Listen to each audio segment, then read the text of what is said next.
ಈ ಒಂದು ಶರನ್ನವರಾತ್ರಿ ಅಂತ ಯಾಕೆ ಬಂತು ಅಂತ ನೋಡಿ. ಇವತ್ತು ದಿನದಿಂದ ಪ್ರಾರಂಭ ಆಗುತ್ತೆ, ಮೊದಲನೇ ದಿನ ಅಂಥೇಳಿ.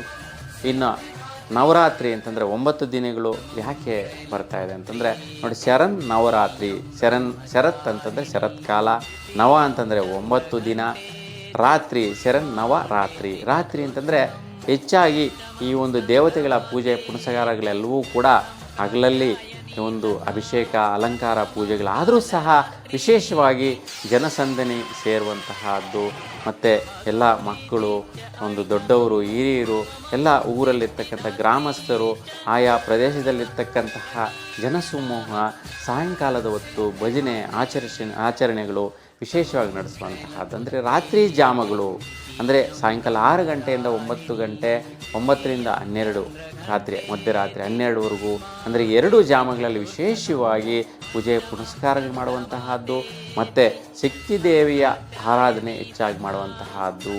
ಯಾಕೆ ಅಂತಂದರೆ ಇದು ಪೂರ್ವಾಪರ ಕಥೆ ಪುರಾಣ ಇರ್ತಕ್ಕಂಥದ್ದನ್ನು ಈಗ ಒಂದು ವಿಶ್ಲೇಷಣೆ ಮಾಡೋಣ.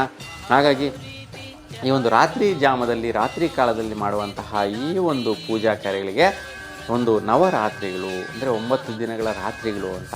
ಹಾಗಾಗಿ ದೇವಿಯ ಹತ್ರ ಅಖಂಡ ದೀಪವನ್ನು ಬೆಳೆಸುವಂತಹದ್ದು, ಮತ್ತು ಘಟಸ್ಥಾಪನೆ ಮಾಡುವಂತಹದ್ದು, ಕಳಶವನ್ನು ಆರಾಧನೆ ಮಾಡುವಂತಹದ್ದು, ಇವೆಲ್ಲ ಕೂಡ ನಾವು ಆಚರಣೆಯಲ್ಲಿ ನೋಡ್ತೀವಿ.